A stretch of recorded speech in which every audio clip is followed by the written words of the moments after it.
Hello, fellow enjoyers of the AFL. It's Matt Sorrentino here. We're going to react to the draft. We've got Dino, the draft expert here. I don't know about that, but what an exciting couple of nights, man! Like legit. It's a shame that they just take so long to read the picks out. Like, I know, 5 minutes per pick. Mate, Like, I get they got to take phone calls, but like, just when hurry we do it the up like our NBA drafts or like Supercoach drafts, like, man, the boys are flying through it most of the time. If someone takes close to like their allotted time, it's like, oi, yeah, don't hurry up, okay, bro, you awake? You know. But no, it's good fun. I mean, the coverage, I don't think they've nailed it yet. My idea was like, can we just do it on a Saturday and just run it through all day like the NBA draft does? Yeah, I think that'd be a good idea, actually. You know, swap over the panel of like the commentators and that, because they look exhausted by the end. Like, give them a spell. Like, I don't know. They don't even know what they're talking about half the time. But Dixon needs a foil. I think. Dicko started hot and then he like faded after by the third pick. He was gone, man. No, I'll give him some credit after the Leo Lombard. Yeah, and after the little amazing interview. Yeah. Leo Lombard. To end it. After that one, it just went downhill. But anyway. Yeah. Anyway, look, the way we're going to sort of go through each team, we're just going to go, so pick 1, Richmond, and then we'll go North Melbourne, pick 2. And we're just going to talk about all the players that they picked up, you know, in that type of order. We'll see how we go. Might swap around. Yeah, we'll just use that team's first pick as the basis of discussion of their overall hand. Yeah. So eventually we'll get to talk about every team. So Well worded. Thank you, my friend. Thank you. So we're starting with Richmond and pick 1 and the rest of their billion picks. Look, I think obviously they've just gone for their guy in Lawler because I think he's not necessarily the consensus one, as we've heard.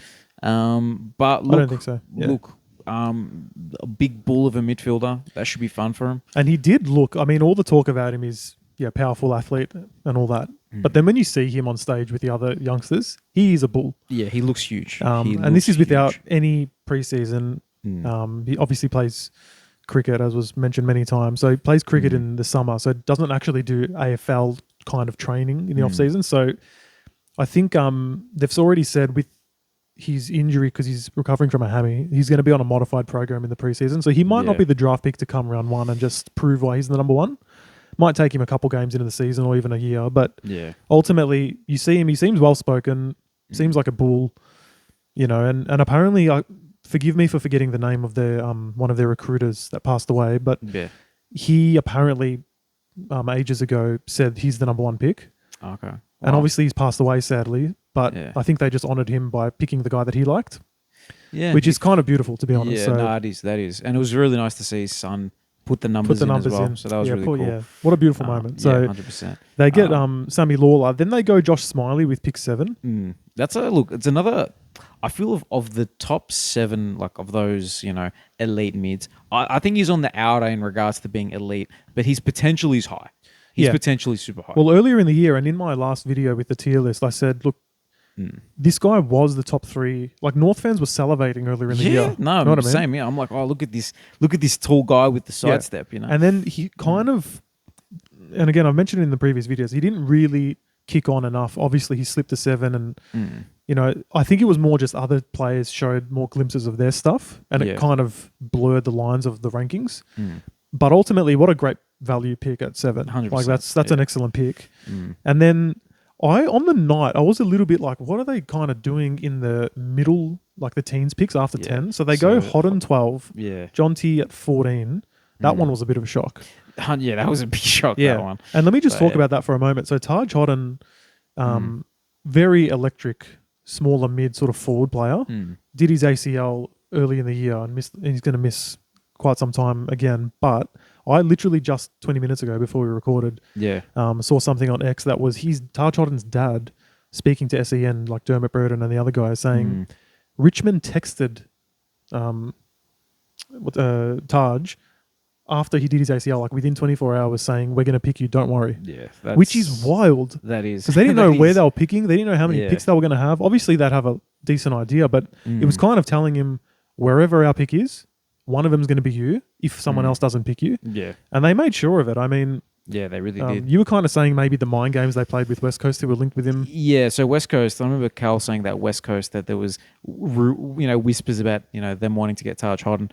obviously, who knows? Maybe that's what made Richmond think, okay, we really got to take this guy right now.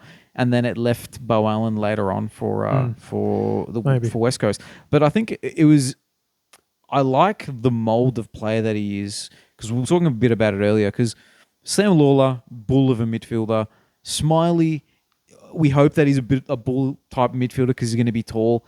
I don't know if that's exactly what he is.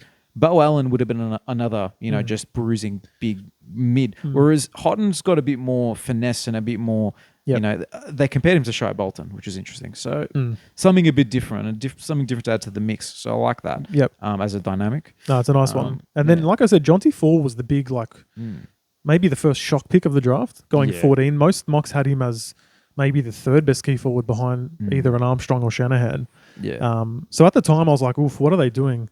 But then when you consider that they get Armstrong at 23, I always say, and I'm a strong believer in this, once the kids are picked, it's not about the number. It's about the name. And the fact you look at the haul in totality, it could have been Harry Armstrong at 14 and Jonty Fall at 23. Would we have cared beyond this point? It doesn't matter. Yeah. So good picks anyway. That could be a forward combination for them moving forward. And then Luke Traynor at 21, which this is going to be a very positive podcast. But I said all along, if anyone knows this, Traynor is not a top 10 pick. I'm sorry. Yeah. But he's good value here. And I wish him the best. He was very excited. They got a nice blend of forwards, mids, and defenders, and he's the defender. Yeah. And then they go... I was a bit surprised they kept the first pick of the second round. And then they went and got Sims, who I don't know too much about, to be honest with you, but another key forward. He's a forward ruck. Forward ruck. Okay. So that's, I guess, the difference between him and Armstrong and Fall, is that he'll probably be a ruckman long term. Yeah. And he kicked 7 goals in a game this year. That was kind of impressive. Yeah, that was the moment everyone's like, okay, geez. But then, I think it's evident that he's going to take more time to develop. But he could be the Nank replacement in the ruck as more a modern ruckman for them. Yeah. So that's nice. And then they actually traded, not that they had enough picks, they traded back in to get Jasper Alga, who Cal Toomey was giving shouts in like the late teens, early 20s. Yeah, so that seems like a huge value just right at the small end. Small forward. Right so, look, there's no way you can say Richmond... I mean, they're all winners on draft night. I'm not going to be sour on anyone in this draft, but obviously with picking a whole third of your team, they've done well. It felt, exactly. It felt like they went slightly speculative with those mid-teens picks, but like in the end, or 12 and 14. But at the end of it, like you said, you look at the names and you look at the mix as well. Small forwards, we've got, or if you consider Taj Hodden a small forward, Alga's more of a small forward. Mids, key positions, it's pretty nice.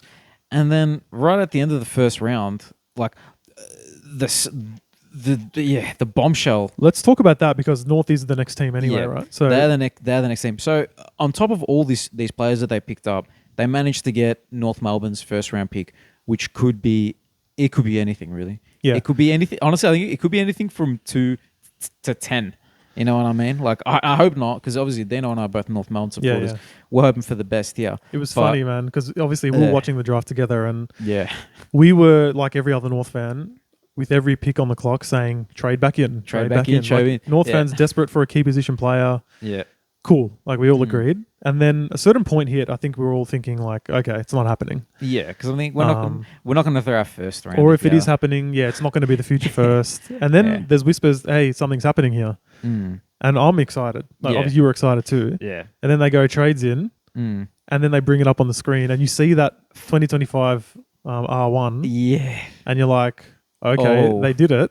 Yeah. So what? In essence, this is the way I think about it, right? Yeah. And I was very quick to be positive about this, even though most North fans are like freaking out, right? Yeah, I was one of those. You were one of those. You saw me. I was flabbergasted. I'm just like I couldn't really talk. Yeah. I'm easy to convince, but this is the positive spin on it. Yeah. Number one, it's a deep draft.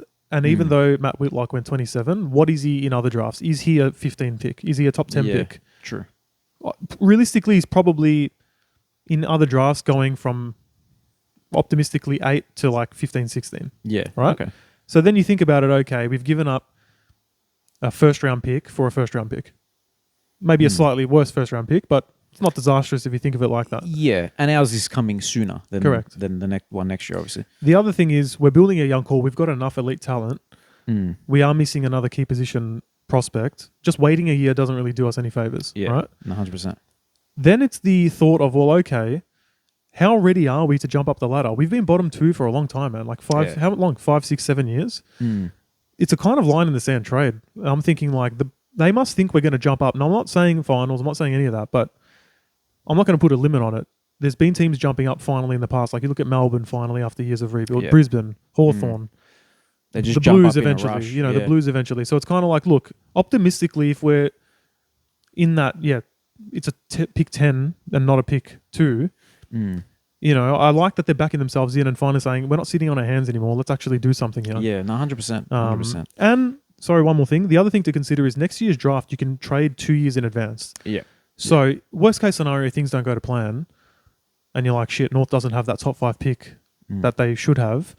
You can trade. You got Richmond's second round pick next year. You got our own second round pick next year. There's going to be a compromise draft again. People are going to want those points. Yeah. You can trade in the future. You can trade other picks next year. Like, there's ways to get back in this first round next year. Yeah, it's not a disaster. Well, look, just Gold Coast and who's the other one? So they've got Bodie Euland's brother, who's going to be higher end of the draft. So they might want to trade out their first already. And there's another team. Collingwood's got McGuire. Collingwood, but they've already traded their future first. Who's the other? I think they've traded their future first. There's a couple. Yeah. And there more will there was come. the other one there was one more that I was thinking of. I can't think, but anyway. There's always so some. there's picks. There'll be picks possibly available. And Richmond's, future second and our future second is actually pretty valuable. You know what I mean? It could end up being pretty, enticing to a team who wants to garner some points. And again, don't get me wrong. Like on paper, if they're just numbers, the value looks bad. And it probably is. But the two things that we need to consider is one, if Whitlock turns out to be a great key position player, no one's going to care. Exactly. Like you think to yourself, maybe fast forward a few years, like would you trade a future first round pick for Jamari Ugle-Hagan? Would you trade it for Cadman? Yeah. Would you trade it for a couple of these other high-end key prospects? You would. So you just hope that he becomes 100%. that so that you don't care anymore. But yeah, on the night, I haven't had X for long, got to be honest. Like, it's wild out there, man. It is. People very negative. Yeah, I know they are. No, it's legit. It was that big footy. People were in melts. It's just everyone needs to relax. Yeah, 100%. So 100%. Congrats to Matt Whitlock. Well done, North, for actually doing something. Are we just going to assume every year we're going to be bottom 3? How about no? How about we just improve and the trade doesn't look so bad? Exactly. Well, look, and let's be fair. We were all clamoring for trade our future first so we can get a key position. We went and did it, and we got a second round back. Yeah. It's really not that bad. You know what I mean? It's just, look, I'm assuming they really rated Whitlock, maybe in their top 10 or maybe 15. Let's say they rated him top 15. If they rated him as a top 15 talent and got a second round pick back, I can see why you can justify it pretty easily. We've talked about that enough. Finn O'Sullivan, that's I did a little video where I talked about the players that I wanted, the top 10. He was number 1 on my list on my North Melbourne draft board. And that was before the heavy rumour sort of said he's definitely North's number 1, or was it not? Here's the thing. So I had sent you my list before Cal had posted his Phantom. Then Cal posted the Phantom, and then I posted the video. But I told you before. So I know that he was I know he was your boy before. You know he was my boy. Even though, like, usually I backpack along with your draft takes, and you had O'Sullivan 4 in your in your most recent in the tier list video. But that wasn't a North Melbourne tier list video. That wasn't. No, that was just a general. That was just a general tier list. So if we're talking for North, I love it. Yeah, 100%. Yeah. Versatile, athletic. Great hands. I said in one of my draft rankings, Heaney-esque, and that was thanks to one of our commenters. If he can be like a Heaney, like more forward, we see the midfield potential, and then eventually becomes a dominant mid, we're laughing, Yeah, 100%. Let's just hope he does it a bit quicker than Heaney, because I swear Heaney's like 35 now. So it took him a while. 35. Nah, he's like, I think, he'd be like, what, 26, 7, 8? Heaney's old now. It's kind of weird to say, because he still looks like a child, but he's quite old. But look, I'm wrapped with that pick. It really sort of ties off the midfield nicely, because I know it seems as though we've got a lot of midfield depth, but really, so we look at Wardlaw and LDU are the pure midfielders. Luke Parker, I hope he's going to get a lot of midfield rotation this year, but he's a midfield / forward, and who knows how long he's got? Maybe 2 or 3 years, right? Simpkin, I hope he plays half forward the rest of his career, to be honest with you. Maybe a little bit of rotation in there just to help, pinch hit. Sheasel, same thing, but I hope he gets a bit more midfield time, right? After that, it's Tom Powell, and we like Tom Powell, but he's not explosive, right? I don't mind Tom Powell as a ball user, but he's just, he doesn't have the physical traits that you want from an elite midfielder. So I'm not too concerned if he doesn't get midfield time, if he gets traded, if he gets whatever happens to him. Correct. As much as we love him as a player, you know, we're big Tommy Pickles fans. Oh, I love him. But yeah, and then it's Will Phillips, and then who's on a 1-year contract and may not get another one. Exactly right. So it's like the midfield depth isn't as. Did you say Colby? Colby's. I reckon he'll play on the wing. So you know what I mean. I hope he's like the Golden type. Is my hope for him. No, look, it's I've been saying it for months. If you've actually been to North Melbourne games, which it's funny that so many North fans don't think we need another mid. Oh no, I don't know what you guys are watching. It doesn't look to me like we're just dominating clearances. No, and then what do we think we're doing? We're kicking it forward and just not scoring goals. Something's clearly wrong. Exactly, because the forwards, like, look, we probably do need a bit of help there. But like, Larky's a goal scorer. PC's a goal scorer. Like, you know, all of a sudden, you know, they need better support from the midfield. So you can't say no to quality mids. Yeah, 100%. Simple as that. And if this is it now, and hence we've traded out our future first, so like if it is a top 5 pick, we're not going to get another gun mid. Like this is the core midfield group now. Exactly. And look, and you're pretty happy with that, to be honest with you. 100%. I think you're pretty happy with what you end up with. No, wrapped with him, man. Wrapped with him. And then Luke Urquhart came in a bit later, and you know, it was nice to see because it's, you know, it's a name that we're familiar with as North fans. Gavin's son? Gavin? No, not really, but yeah. Look, I actually saw Gavin Urquhart when I was a kid. Right after he got delisted from us, I saw him at High Point. I said hello. Right. So, you know, I felt kind of awkward because he just got delisted, but I knew who he was, so it might have given him a little bit respect, of a bit of a G up, you know. Me, a little like 6-7-year-old, saying, "Hey, Gavin," you know. But the interesting thing about the Urquhart pick is that I can't even remember which podcast I was listening to. Was it the Brit? I'm gonna give credit to Pommy and Oz, but it might not. But it might not be him. So take the credit if you want. But I think he said something in one of his ranking videos that North's trying to hide the hype on some WA prospect, and then he shouted the name, or was it a commenter on his video? Anyway, someone mentioned Urquhart, so someone had inside knowledge on this, and it turned out to be true. And after I saw that, I actually watched quite a bit of footage of him, as you do when you're doing your team drafts. But here's the surprising thing: is that footy stuff, the GOAT highlight YouTube guy had plenty of videos on Urquhart. Okay, so I rate his opinion footy stuff because he won't bother making vids on guys that aren't worth it, right? Yeah. So anyway, he's an explosive mid, water polo background. So look, anyway, we'll get excited about that. Looks like an athlete, so you know it could be interesting. You know, we'll G that up, and then River Stevens, obviously, he looks like a child, man. Yeah, it looks like a child. He looks so young, man. His play style actually is kind of nice, but he's a twig. Yeah. So put on some muscle, young man, and it will be right. And we'll see how we go. Yeah. Maybe he'll do a Kane Turner in his year 1. Somehow, even though he's a skinny boy, and then never get better than his first year of footy. Yeah. Look, overall as North fans, like I'm excited, to be honest, with this little haul that we just got. You know, Whitlock will probably see him in. Who knows? I reckon we'll probably see him debut at some point this year. You know, I don't know whether it'll be in the defence or in the forward line. Any North fan who says, "Oh, we're not going to see him for 3-4 years," we picked Will Dawson, the youngest player in the draft last year, who was just as skinny, and he played a couple games and would have played more if he didn't get injured. So I'm not putting the pressure on him to have to make his debut next year, but if he does, I would not be surprised entirely. Yeah, no, fair enough. We'll move on to Carlton. Yeah, Blues fans. Jagger Smith, you picked my boy first in my rankings. Yes. So got to be happy with that one. Yeah. So when you trade up and you get, you know, Dino's top pick in the draft, I think that's pretty good. Big tick from Dino, for sure. 100%, you know. No, you offer something different to their midfield, for sure. Like, you got the big monster in Cripps. You've got, what did I say on draft night? I said, Jagger's got like the Squirtle or the Charmander or Bulbasaur. I'm not going to... I think it's a Squirtle. I said Squirtle. Look, my point being, like, pick your starter, but, you know. Yeah. So let's say Squirtle, my boy. So you go Squirtle, then you go Sammy Walsh, War Turtle. And then you go Blastoise as Cripper, right? So perfect. Enjoy. Perfect little analogy there. Yeah. Nah, look, we had a little voice message that we listened to together with from Georgie, our resident Carlton supporter, and he reckons, you know, you got another guy who's highly talented, compares himself to a Zach Butters, and that's Georgie's favourite player. That's his guy right there. That is his guy, Zachy Butters. So look, it just adds more midfield talent. Is he going to be the point of difference? We'll see. I'm probably going to put that little voice message at the end of the video so you guys can hear the thoughts of an actual Carlton supporter who, you know, he's locked in a little bit more than us. But yeah, no, look, shout out to them for getting such a great midfielder, man. And I think, look, any Carlton fan who's saying, "Oh, is this going to help us win something?" Like, don't be silly of putting it all on one kid. Yeah, of course. But in saying that, if he's out there accumulating the ball, there's been some high impact mids, early in their career, like a Colby or a Shizu and so on. Yeah. Dacos, obviously. If he's Ashcroft, there's heaps of them. there's roles to be played. Sorry to cut you off, but No. it's a weird thing how recently, because I feel like that never used to be the case where midfielders just came in day dot.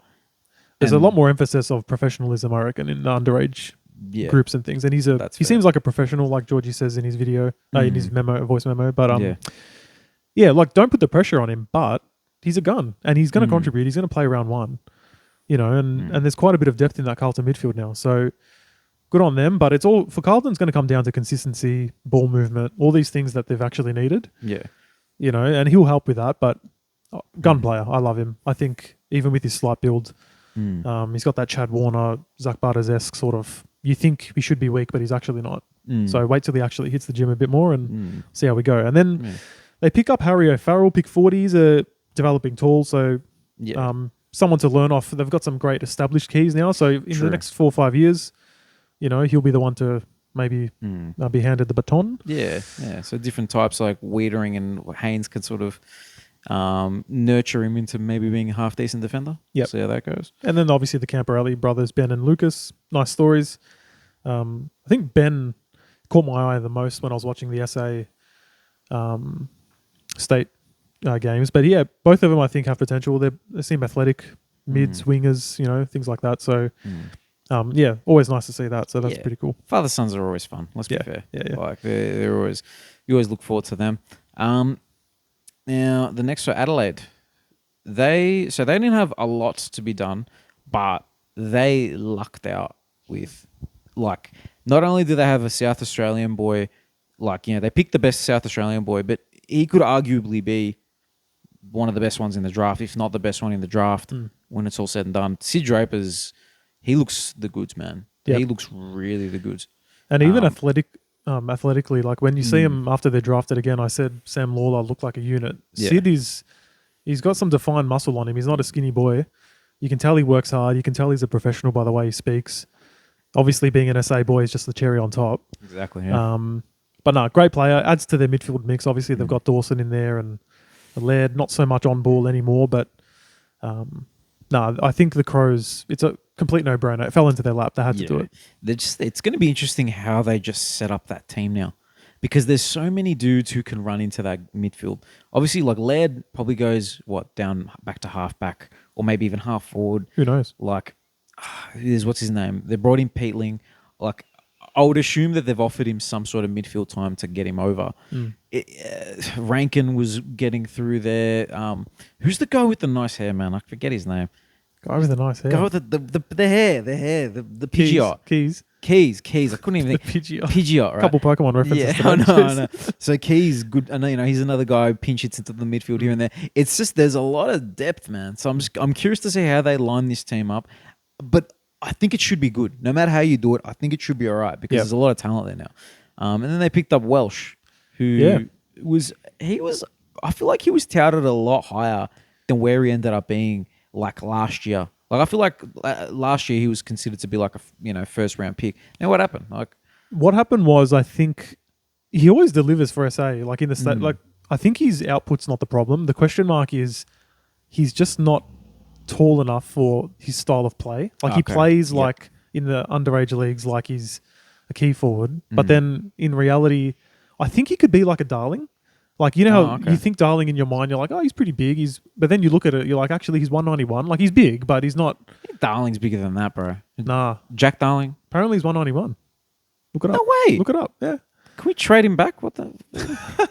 Nah. Like one of those ones. Yeah, he is. Okay, look it up. But I think it's one of those, and I think he's even a little bit shorter than Darling, even so. I think he's like 189 or something. So I think the concern with him why he slipped is like, which teams actually want a power forward that's not really that big?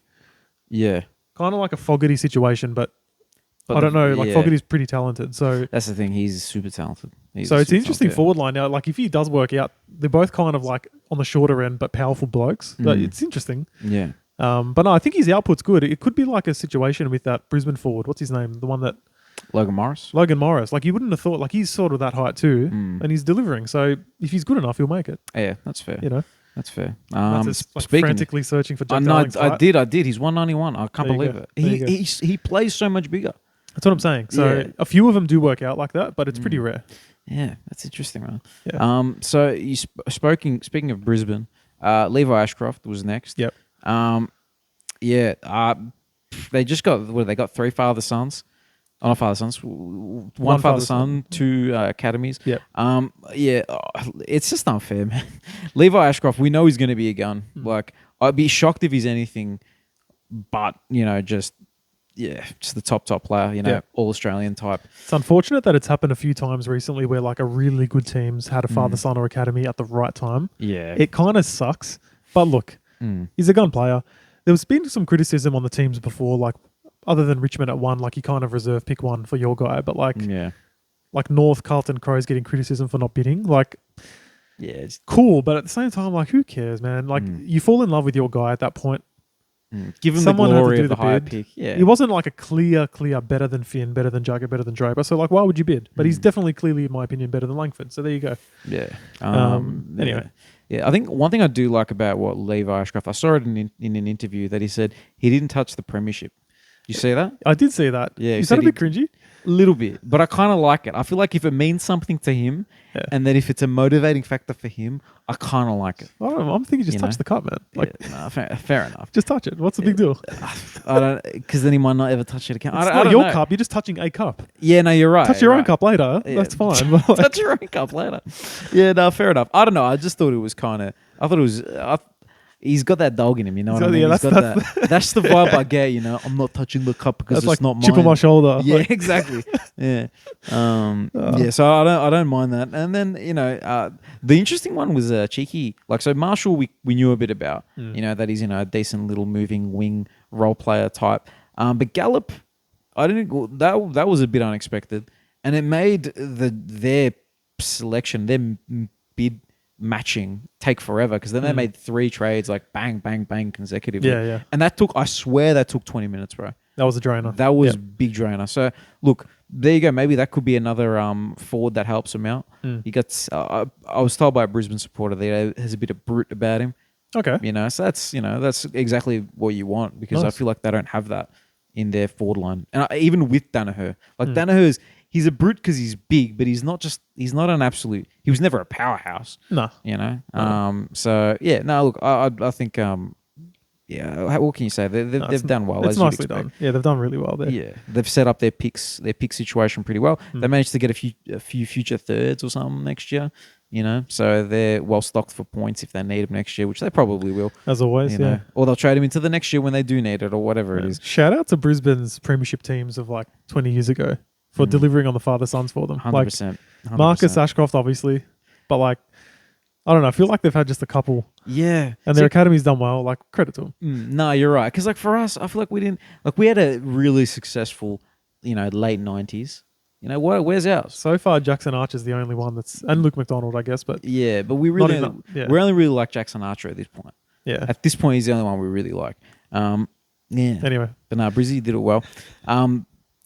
Melbourne. So they're 2 picks, 2 early picks, 2 midfielders, 2 different midfielders as well, which I like. But one thing they both have in common, booming left foot kicks. Yeah. So, and I think that they need that because like Track's a decent kick, but Clary's not the best. He's not the most. No, he's not known for that. No. Yeah.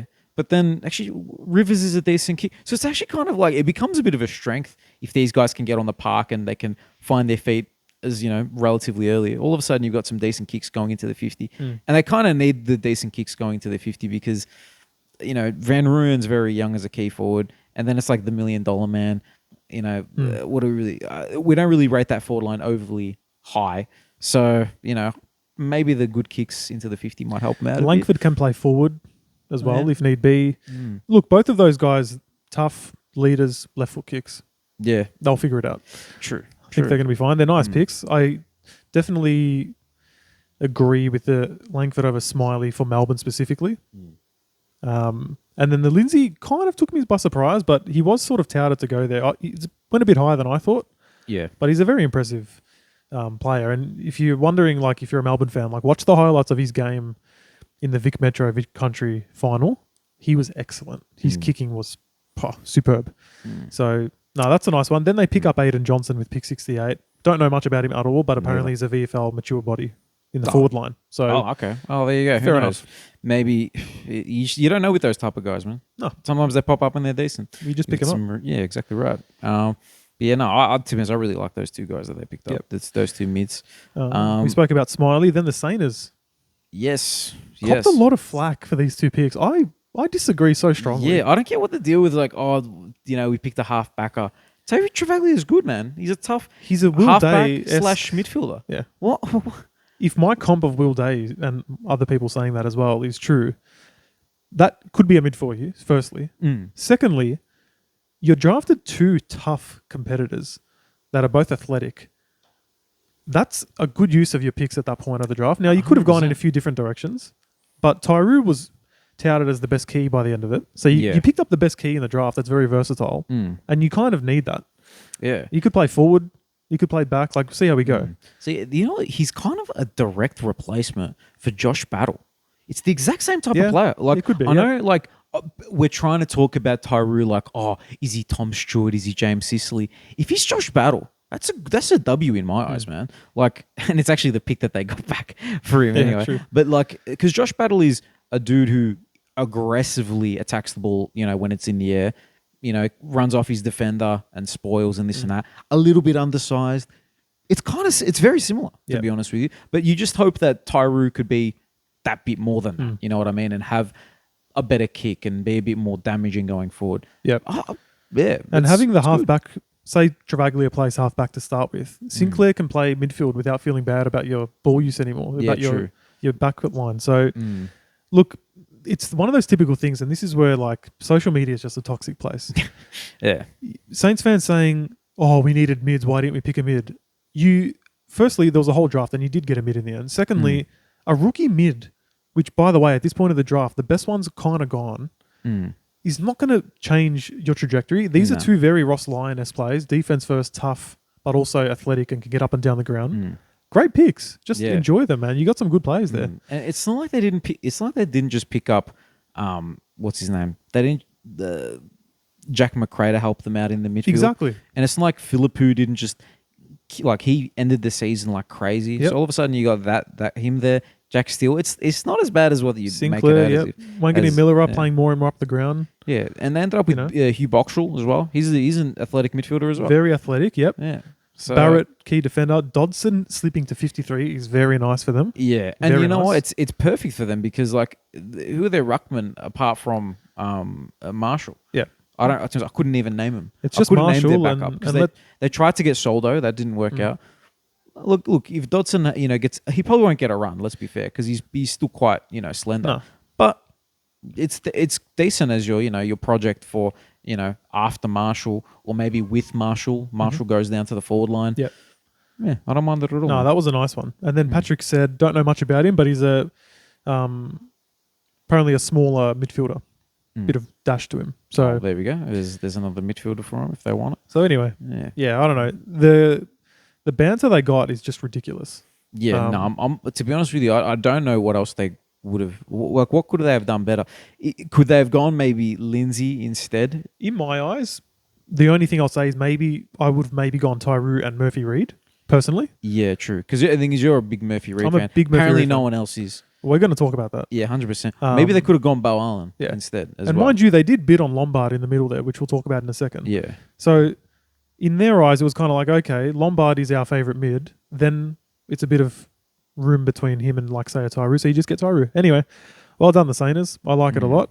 In the middle of their picks at pick 9, so they did bid on Leo Lombard. Suns in the end, what did they do in totality? But look, he's going to be nice for them. Very pacey midfielder. No pressure on him because they've got a good midfield. But that's the benefit of their academy. Obviously, they've had a few good ones lately. Yeah. See, they went with him. They went with Cooper Bell, who was GWS Academy. Yes. So that was interesting that they managed to get him along the line. He has a cool mullet. So, that's an interesting player. That was a nice picture, eh? Yeah. But the thing, like, that article you've told me about doesn't have the rookie draft players, which is a bit annoying.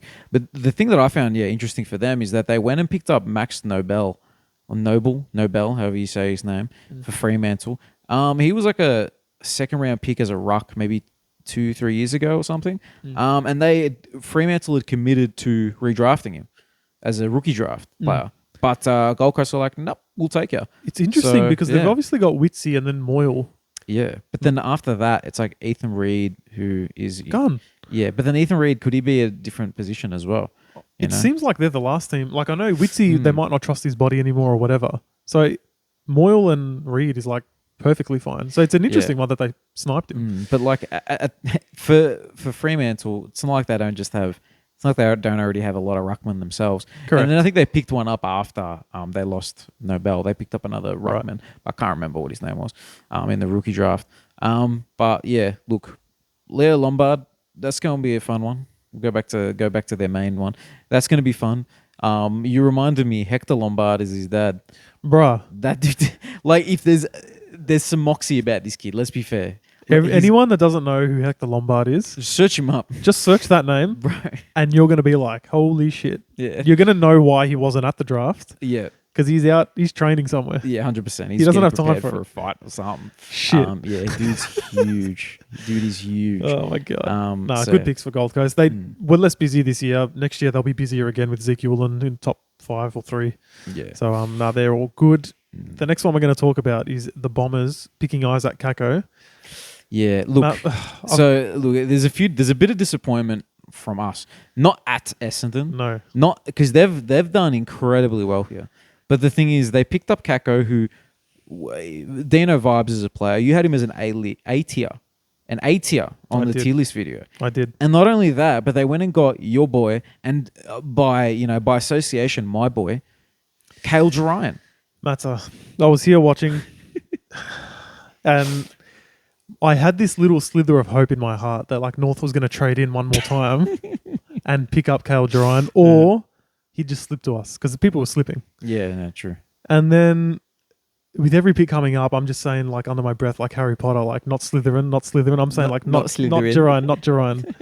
And then of course the Bombers read his name out. The team, I'm not going to say I despise them the most, but I probably do. Yeah. Look, and instantly, I'm like, shit. They got Kako and Jerine, 2 guys that I rated probably a bit higher than most, especially Jerine. Yeah, 100%. And I'm like, fair play to the Bombers. They've done well. Yeah, 100%. I'm not going to say I'm jealous because we picked up our own key and our own gun mid-forward, but they've done well. Yeah, they've done well. And I think Jerine, he actually is like the perfect fit for him because they're not sure about 2 meter Peter. They have Harry Jones, who isn't hulking as a key forward. Caddy, the same thing, not a hulking key forward. Whereas Cale Ryan, he could be that guy because athletically, he's a bit of a beast. So agile, skillful. I think, great value at 39. No, it's not 39, so 37. Yeah. Great value. Yeah. And even if he's a ruck instead of a forward as well, like who knows what he's going to really end up as, but like they don't really have a ruckman that they can say, oh, he's our guy. Draper's a bit of a, bit of a wild card sort of player. Yeah, no, that's a nicer word than what I was going to say. But it's just nice, man. It's just nice. It is nice. Anyway. And then was it Angus Clark? I think they compared him to, to Mason Redman in that type of player. And they said if he's half as good as Mason Redman, then he's going to be all right. Yep. To be honest, if he's half as good as Mason Redman, he barely plays VFL. But like, true. So they're overrating their guy slightly. But no, look, Unwin as well. Zippy, small apparently. Don't know much about him, to be honest. And then Zach Johnson, I do know. He went late. It's one of these ones where, like, in the Coates League, he'll rack up the ball. He'll be a classy user. But maybe because he's not as athletically gifted, he kind of slips because everyone just assumes, okay, at the AFL level amongst the elite athletes, is he that skillful? Is he that high of an IQ? Like, you sort of wonder how he'll compete with the bigger bodies. But it's worth a risk at 70. Yeah, like, he's a good player. Fair enough. Yeah, 100%. So, no, well done, Bombers. I hate to say it, but well done. We have to give him some. It feels so weird praising him on the pod. For long-term listeners of the podcast, you know that we don't say, even when Bombers were doing well last year, we'd say sorry, Zulmir, but then we can't like him. Well, another team that we don't like to say nice things about unless we have to, which in this case we will have to. I know. Is the Power. Yeah. So Joe Berry at pick 15 initially, they traded up to get their guy. They made sure that no one traded for that pick to West Coast. No way West Coast were going to trade that far down anyway. I don't know what they were really panicking about because West Coast wanted Bo Allen. Yeah. So they were never going to. Who were they going to trade to? To Freo to. Anyway. But no, they've done well. They're Berry. I don't rate him as high. I always said Kako was the better player. Admittedly, Kako did go higher, but I thought Berry was maybe slightly overrated, but he's a good player. Yeah. He's a good player. Jack Whitlock slipping. They pick him up. That's nice. And Moraes is a sneaky one. I've mentioned it on the last couple pods. He was touted a lot higher and sort of out of sight, out of mind when he got injured and slipped. But he's a good runner outside, sort of half-forward winger. And he something I noticed, he's a decent mark as well. Whenever I feel like I've watched a few vids of him popping up and taking some decent overhead marks as well. He's nice. Yeah. I don't know why. It's when I'm watching videos of others when I notice Moraes. Oddly enough. He's one of those dudes, he just pops up. It's like, oh. He doesn't need to be your star, but he's like the B or C guy. Guy number 2 or 3 that actually just delivers week in, week out. So it feels as though, Joe Berry that's a roundabout where he was touted to go. And the next 2 were good value. Yep. Really. On the Jack Whitlock thing, and you'll attest to this, obviously, watching the draft with me and editing the video that I made the other week. But I was saying, this is back to Matt Whitlock for a second. Yes. Anyone that remembers that watched, I had Whitlock in a tier above. I had Matt Whitlock in a tier above Jack Whitlock, even though everybody else is saying the better twins Jack. I said, hang on a second. Matt played defender, all-Australian defender, and played forward and kicked more goals than him. Exactly, yeah. Like, why is he... Everyone's just saying he's better because he's a few centimetres taller and a bit more mature of a body. A bit. I wasn't buying it. And then the whole draft, I was saying, Matt first, Matt first. And then we got him. And then North happened to get him, and he did go first. I just feel a little bit, vindicated with that one. Yep. So anyway, I just thought I'd throw any chance to say I'm right. I'll throw it in there. Yeah, well, in this case, 100%. So I remember you had him in Matt Whitlock. You might have had in the B tier, lower B, the end of the B tier, and then Jack Whitlock was the start of the C tier. Correct. So there you go. You heard it here first, man. There you go. I'm decent with picking out talent matter. Yeah, no. Look, honestly, side note, shout out to Dano. You had Stefan Castle as your number 1. Oh, we're talking NBA now. NBA, right. Stefan Castle. And I'm a Spurs fan, and I've been loving Stefan Castle. He's been excellent, man. He should have had Jared McCain one, though. Yeah, true, man. My boy. Yeah, he's your boy, man, Oh, mate, don't make me sing the song on the pod later. Later I'll do that. But Stefan Castle, mature body already. I'm not one draft at a time. I'm not gonna go too far into the NBA content. All right. So Port's done now. West Coast. Bo Allen. Look, fair play to West Coast. Everyone went in on them during the trade period because they deserved it. Yep. But no one could have said, realistically, getting Bo Allen at 16, then Shanahan at 30, which everyone was saying Richmond would get with pick 11. Right? Then they get Gross, kind of slipped a bit to a tough midfielder. They get Grego, pick 48. Yeah. A bit more contested players. And so basically, when you look at it now, pick 3 ended up becoming Baker, Bo Allen, and I don't know if it was the Gross pick or the Grego pick. Either one of those, right? Yeah. That's a pretty good return for pick 3. Yeah. Especially when pick 3 would have been another Victorian boy who you're not sure if he's going to stay or if he's going to go. In this case, you definitely have 2 guys that are in for the long haul. One's requested a trade to you in Liam Baker, and the other one, Bo Allen's, the best, well, the second best maybe, with Western Australian kid to Jerian. True. Yeah. Maybe, depending on who you ask. Yeah, so no, I'm actually they've ended up coming, and as you said, Job Shanahan, they're winners of this draft, man. Yeah. They and then winners. Hamish Davis, pick 65. He played some senior footy in the Waffle and kicked a few goals. He's a bit of a winger, sort of hard runner. Reminds me a bit of Sam Gibson from North Melbourne. Oh. I think he's a bit taller, but yeah, similar kind of nothing too exciting, but can run all day. I was going to say a boring player, but good bloke, you know what I mean? Yeah. Just runs out there, does his thing. Honest winger. Just runs up and down all day. Winger. I like and it. just, can have an impact. So, no, I like that from West Coast. And again, obviously, it'll all come down to Bo Allen at 16. Like you said in that trade, it is a good trade now that you look at it, but still there's the unproven rookies. If Bo Allen becomes a long-term mid for them, which no reason he couldn't, it's really nice. And now they've got, when you think about it, and they got always. Oh, man. Whoa. Obviously, we know Harley Reid, if he stays and what a gun he is, right? Then, ignoring Tim Kelly for a second, if you have Jinby becoming that mid, right now he seems like he's playing more defense and all that. I think he will this year. He's going to go back to the If he's going to go back in the midfield, he's big and tough. Then you got Bo Allen, he's big and tough. Hewitt as well. Yo. Yo. This midfield's powerful, man. Yeah. They're young, but they're powerful. Like, I don't think there's a younger, more powerful midfield. If you think of Reed, explosive athlete, and then you got Jinbi and Bo Allen. There's no youngsters like that in one midfield. Yeah, so I agree. It's kind of nice. No, so they're going to have a bit of fun. They're going to have a bit of fun. Yep. Who knows where Job Shanahan's going to go? Is he going to be a forward or a defender? I think they probably should try to make him a defender if they can, to be honest with you, because they've already got Oscar Allen and the Snake, Jake the Snake. So they're Waterman's a bit older. Like he might be late 20s, I'm assuming, early or mid to late 20s. But Oscar Allen's still youngish. So maybe they form Joe Shanahan to be the replacement for like the McGovern or Barris down the line. I don't mind it. Maybe, yeah. I feel like there's more of a need there because I know that they've got another young developing key in Archer Reed. But I can't remember if they were developing him as a forward or a defender.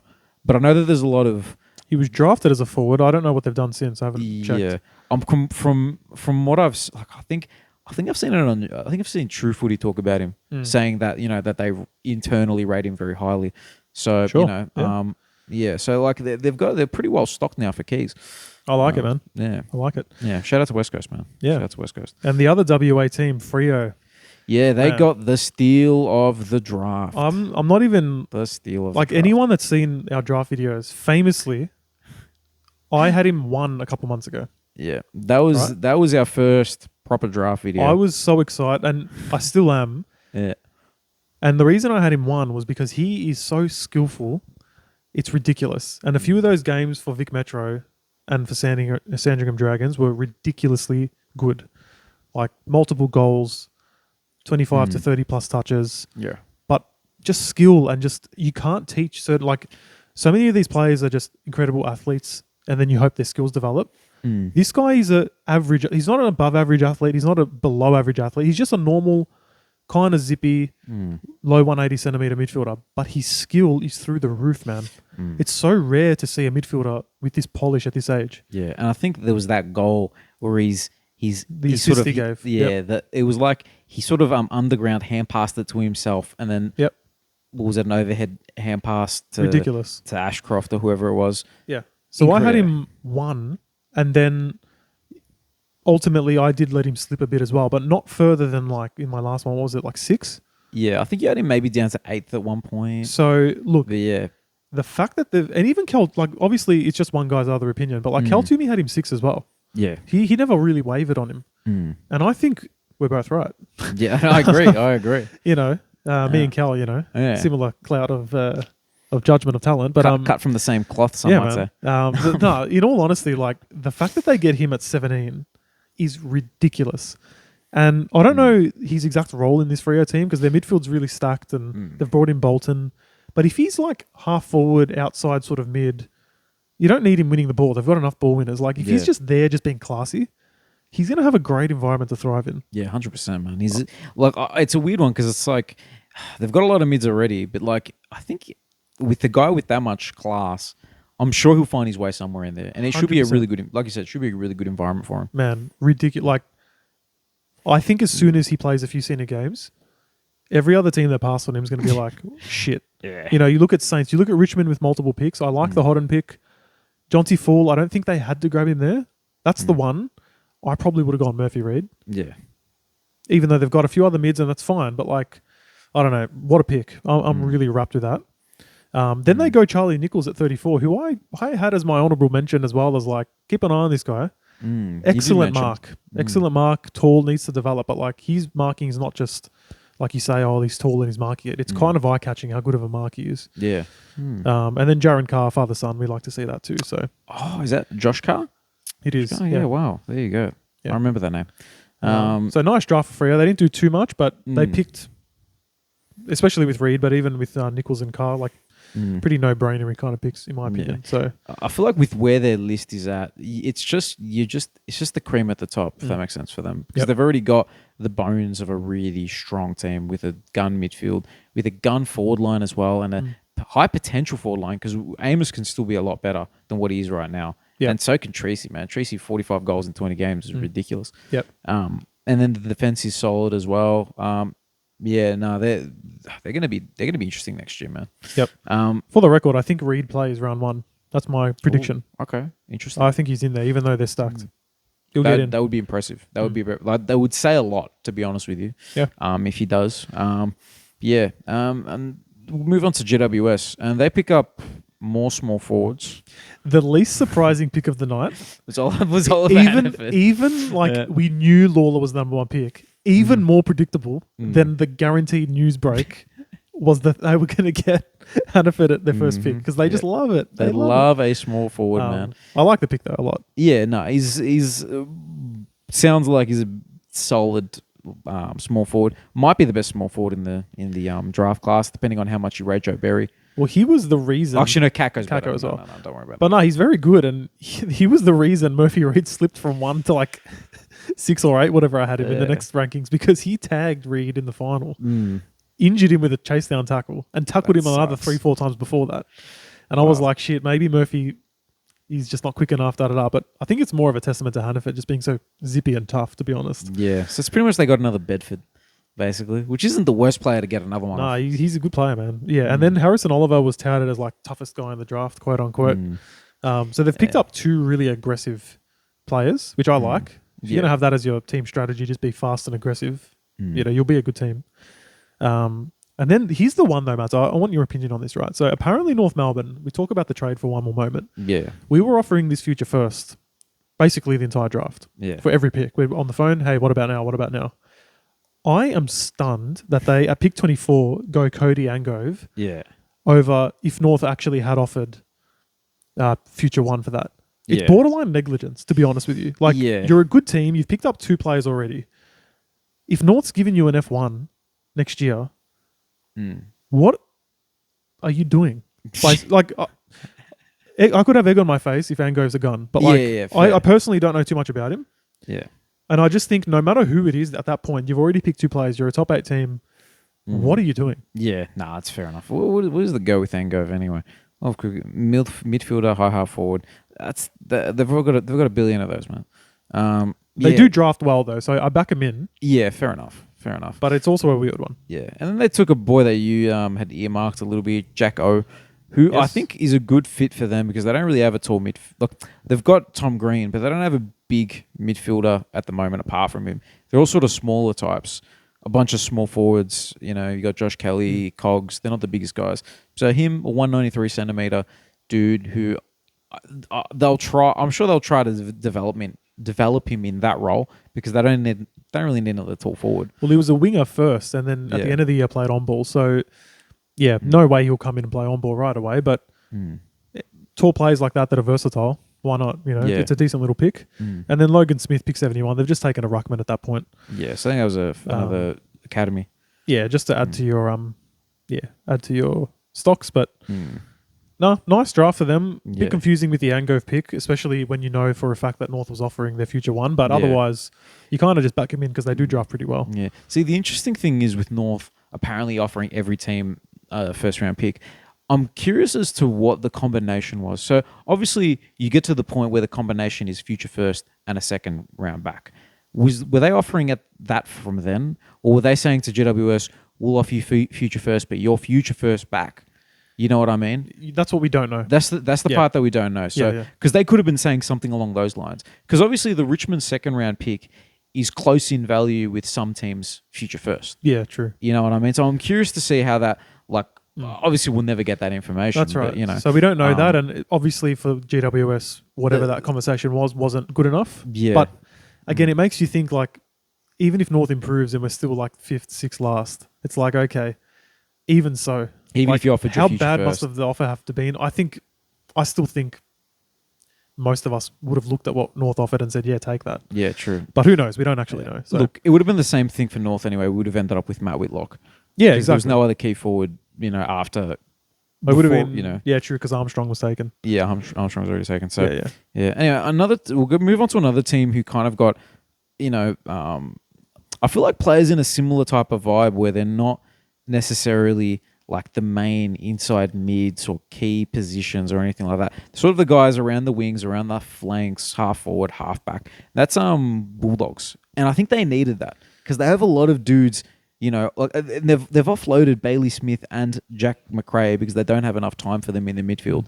And now you have guys who have a little bit of pace, a little bit of, skill around the ground. Cooper Hines being one of them. I know you highly rated him. I rate Hines a lot. I think the Dogs, like you're sort of saying, they kind of picked exactly what they needed because they don't need any more tools. Mm-hmm. But they also picked very Dogs-like players. Like Hines, tough, fast. Lockie Jacques, he's got some of those skills too. Very good leadership off halfback. Yeah. They kind of say like Bailey Dale-esque potentially, not as tall, but interesting. Similar. You wouldn't like rate him in a draft year, but then turns out to be like solid as sort of guy. Dolan, I actually mentioned to you. I don't know if you remember. Yeah, about possibly North being interested. Some teams are starting to get interested in him. He's very skillful, smaller player, but like that half forward, a typical Dogs player. Like add him to the mix. Yeah, but for like they need those type of dudes to replace some of those guys like Vandermeer type blokes, you know what I mean? Yep. Lockie McNeil type guys, dudes. Those type of players that they have could be better. Harms, for example. Yeah. Surely Hines will be better than Harms. Yeah, I think so. You hope. Then they go Sam Davidson. He's another VFL call up. Yeah, well, that was the Rising Star, the VFL Rising Star. So that pretty much like whenever I don't know what the medal's called, whatever that medal's called, that player always ends up in the league somehow, whether it's through the rookie draft or through the national draft. Yep. So that's another position of need sort of for them. But I think he's a bit taller though, Sam Davidson. I don't know him too well, to be honest. I think he's a 190 centimeter. Okay. So he's got a little bit of size, if I'm not mistaken. Nice. If it's the guy that I'm thinking of. That's nice. And then their last pick, Luke Kennedy at 62. He's part of that Sandringham midfield with Reed and Ashcroft and that. Interesting. And Marshall, but sort of like the unsung next guy. Okay. Yep. So probably you'd think playing in a midfield like that, he's pretty selfless, good teammate, bringing someone to the table as well. So, no, it's nice from the Dogs. I mean, you pick Hines at 20. I personally like the pick. Who did they pass on? You sort of look... they didn't need any of the tools, so your Whitlock and so on. They didn't need to get Shanahan. So pretty much I think maybe Jesse Detoli would have been nice there or trainer. Yeah. But I like the Hines pick, to be honest with you. It's a good pick. So speaking of Detoli, we'll talk about Sydney. They got Detoli. They did get Jesse Detoli. Yeah. He's kind of... I mean, you think Constanti sort of leaves. They basically just replaced him with another crack, similar pick, late, early 20s. Constanti goes, they bring in Detoli. I think Detoli is way more skillful than Constanti. Yeah. But he's not quite a natural, like, small forward. He's more... I think he has plans to play midfield eventually. So half forward, mid. Good pick. And then Ned Bowman. Sort of similar, right? But maybe a bit more forward vibes. Yeah, look... Bowman, I don't know too well. I do know that he's more athletic. And I think the common theme with the Swans picks is they're all kind of speculative. Like Riley Bice, Riak Andrew, Mac Andrews' brother. Yeah. Which, by the way, hilarious that this time around Melbourne gets the match. Yeah, and they're like, nah. And this time they're like, nah, when they're talking about Mac Andrew all these years. Obviously, Mac's a way better prospect, but anyway, it's funny. So I think other than Detoli, the rest of their picks were kind of high upside. No one really kind of ranked them at that point, but they did. Yeah. So, I mean, when you're the top two team, finished first last year. You can take the high swing. You're just taking the swings. Yeah. And I think Riley Bice, runner off half back from Werribee. I think it was from Werribee. I think that's a half decent, sort of look for them because I feel like they've got some all right half backs, but like I feel like someone like Matt Roberts, if he's not playing well, he's someone you could drop. He's a droppable player. Like, I think he's solid, and we saw some improvement. But like, if Riley Bice is in better form, you play him. And then you got like Lloyd, who's not getting any younger. He plays on the wing a lot as well. He's sort of moved up the ground a bit. So there's room to take a punt on one of those. Yeah. Which I don't mind at all. So that's the Swannies there, and then Pies get in late. So I think every other team sort of Geelong gets in. Yeah. So let me know if I've missed anyone. Yeah, let's have a swoop. I think we're scrolling to Geelong now at pick 44. Yeah. Geelong looked... do you know much about Polkinghorn? I don't know much about Polkinghorn. The only one, I've got to be honest, they go him at 44, Jacob Moliere at 52, Lennox Hoffman at 66. The only one I know, ironically, is their last one. Yeah. Caden Matterfy Forbes at pick 69. Okay. And I know him because I watched him play, I think it was for Vic Metro, and he is athletic, booming kick. Oh, okay. But like, you know how like sometimes you scratch your head at a Jake Stringer, like, why did he try to pull that off? Yeah. In this game, I could tell it was on the big stage. He was trying to just make a name for himself, and he Yeah. was just wild out there. But like is he a halfback? Did you say forward? Forward. Okay, Like big body, sort of not key position, but not like medium forward, but powerful. Okay. And I'm watching the game like this kid. I kind of like it, and I sort of feel for him at the same time. He's just trying to dominate and show everything he's got because it was the only game he played for the Vic Metro.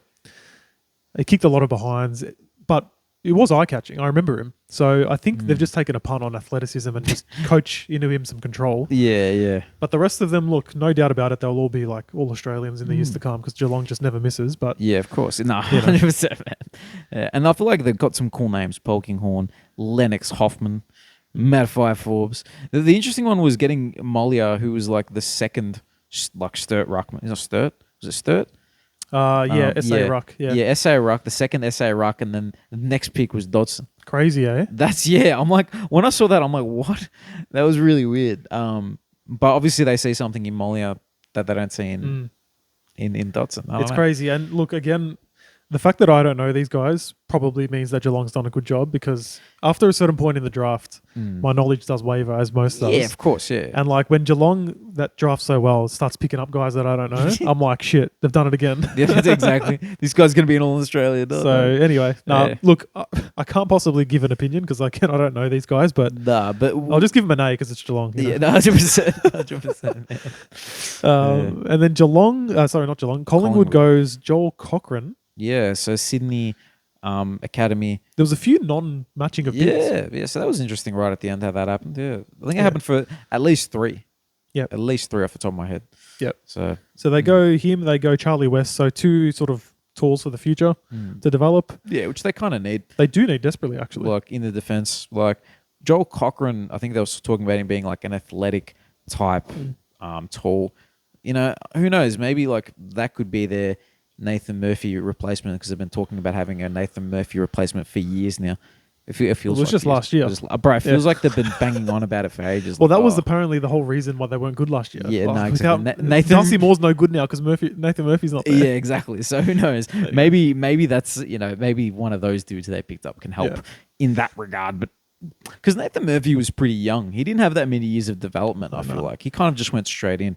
At least as that defender role. He was playing sort of different roles, but... Yeah. No, that's nice. And then they go Will Hayes later as well. So they kind of had 3 picks there within 9 and just got 3 guys they liked. And Did Will Hayes... Was there a Will Hayes that played for like Western Bulldogs or something? I swear. And Carlton? The name's familiar. Was there a Will Hayes? I'll search it up. Yeah, no, because I feel like there was one. And I remember him being like a half forward type, maybe relatively tall. Yeah, you're right. He's 29 years old now. So who did He's an Australian rules footballer who formerly played for the Dogs and Carlton. Yeah, okay. So they got a different guy. They got a different guy. Oh, cool. I was wondering that. Yeah, he does look. Yeah, this guy looks like a child. Yeah, but he's speedy player, Will Hayes, the Collingwood guy. So. Wingman or small forward. There you go. So the same player as Will Hayes. There's the old one maybe. I don't know. Yeah, so that's interesting. I don't really know much about the Collingwood guys either, but look, they did their damage before the draft anyway. Let's be fair. True. And I just realised we forgot Hawthorn. We skipped over the Hawks. Sorry, Hawks fans. Hawthorn went Noah Mraz and then Cody Anderson. So Mraz, there was talks of him being a pick in the 20s because he's a key back, needs development, but had an injury as well. So it's kind of like you're banking on potential, but we didn't even get to really see the potential. Yeah. But those in the know, I guess, knew that he was worthy of that around 20 pick had he ever been fit. So I like the fact that Hawthorn, they've got their key position recruits now. This is just one in the background to just develop with no pressure, see if anything comes of it. And then Cody Anderson's nice. He's actually very fast. Okay. I think NGA with Hawthorn, even though no one was really talking about him. But no, he's cool. He's zippy. Like as soon as you watch his highlights, you're like, shit. For Hawthorn, he kind of matches. He's got a bit of moxie on the park. He's got some speed, some link-up play. So in that half-forward... Midfield, mainly midfield, but he'll play Hawthorn. They'll just play guys anyway if they're fast and can hit targets. So 100%, yeah. No doubt he'll be one that everyone's like, shit, how did Hawthorn get him? But nice from Hawks. They're kind of funny how they've gone from top 5 picks to just not even a real presence in the draft within a year. Yeah, which, look, they did their thing like Collingwood, they did their damage already, with Battle and Barris. Yeah, so they did just fine. I gotta say, like, yeah, I feel like no one really lost this draft. To be honest with you, there's no one I really look at and I'm just like, what were they doing? What were they doing? What were they doing? No. Like, I think people will point the finger at North and be like, why'd you trade your future first? But us as North fans don't care, so you shouldn't care either. No. You know what I mean? And we can all play career mode and say, okay, pick 5 if North doesn't improve, somewhere thereabouts for pick 19 and 27.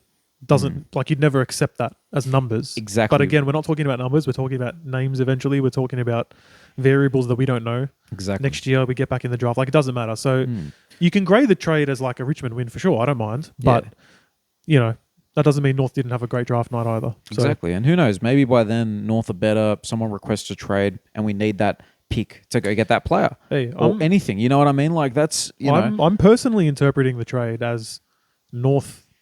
Like, Clarko expects North to be better next year.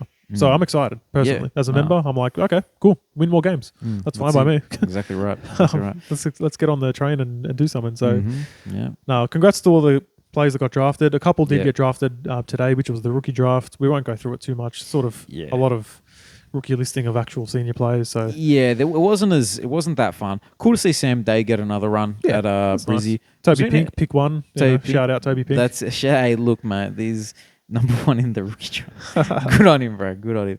Was there any other AFL players, like any former AFL players? There was a bunch. Recycled? There was a bunch. Like, I'm not talking about like the Toby Pinks, but I'm talking about dudes who go to a different club. Off the top of your head. Can I have a quick look? Yeah, might as well, just in case there's something that was worth mentioning. But otherwise, like, the rookie draft just seems like a bit of a farce at this point. It's just a way for clubs to, to get guys out of a salary cap and this and that, and it's a bit annoying. So in the preseason draft, Gunston and Day, Gunston goes to Hawthorn, Sam Day to Brisbane. Then in the actual rookie draft, we go Pink to North, West Coast passed, Adelaide got back Schoenberg. Gold Coast goes Max Nobel. Yeah, that was the interesting one from what I saw. Yep. A little cheeky Nobel. Saints pick up Brad Crouch again, so he's still got a bit in him apparently, not injured. Yeah, I thought, bro, I swear, I saw a photo, probably on X, so who knows if it's like a legit source, but it was a LinkedIn profile and he's got some real estate job. He does have some other job. Okay. Yeah, they mentioned it on, heard it on Dan Does Footy. Yeah. But anyway, so he got picked up again. Archer Day Wicks goes to Essendon. He was an actual rookie that got passed on in the actual national draft, so congrats to him. Yeah. Aiden Riddle to Freo, Oleg Markov back to Collingwood, Harry Charlson to Carlton, Doggies passed, Lockie Keefe to the Giants, Xavier Ivisic to Geelong.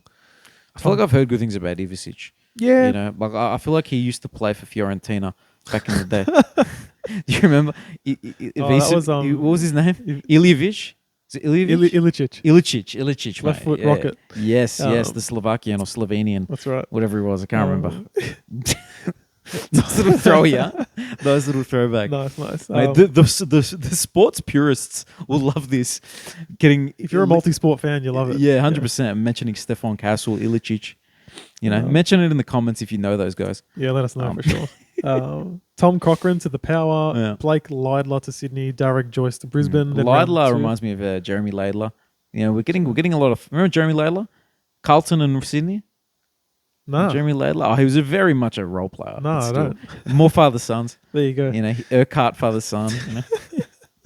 Round 2, so Chris Burgess to the Crows again. Yeah. Asher Eastham to Gold Coast. Essendon and Freo pass. Ash Johnson to Collingwood. Carlton pass again. Jacob Ware to GWS. Patrick Retschko to Geelong. Yeah, look, I've heard enough from you, mate. There's a couple more. Ben Padden to Sydney. Darcy Craven to Brisbane. Oh, yeah, Ben Padden from St Kilda. There you go. So he's gone to Sydney. Josh Fahey to GWS again, yeah. GWS again. Joe Pike to Geelong. Aaron Francis to Sydney again. Fahey's the guy who got the full mattress suspension. That's right. Sure, yeah. And then Joel Hamling back to Sydney. So it was mostly just back to your team. It's just a farce. Just politics. No one cares about it for a reason. So yeah, no, it's not like last year we picked up Finbar. Who picked up? I think West Coast picked up a decent one, in the rookie draft and then one. Can't remember who though. But I feel like there's usually a bit more vibes in the rookie draft. I actually kind of get excited for it. Yeah, you know what I mean. Like Jack Marnie was a rookie draft. Don't excite me, man. Exactly. That. Those type of dudes. You know what I mean? Wasn't he for Gold Coast? Rookie draft I think for so. Gold Yeah, Coast, yeah. something like yeah. Those, but no more vibes in the rookie draft. I'll probably scrap it eventually, and get rid of the rookie draft rule in its entirety. Who knows? But anyway, I think we'll end it there. I don't know how long That's we've it, been man. going Yeah, for. let us know your thoughts. Like, obviously, we were sort of like everyone's a winner, but let us know who you thought had the best haul. And yeah, I guess in terms of content moving forward, it's the off season now. We'll see how we go. If there's anything to talk about or plan for next year, do some predictions. I've got plans. Don't worry, I got plans, man. I'm gonna do a bunch of stupid videos.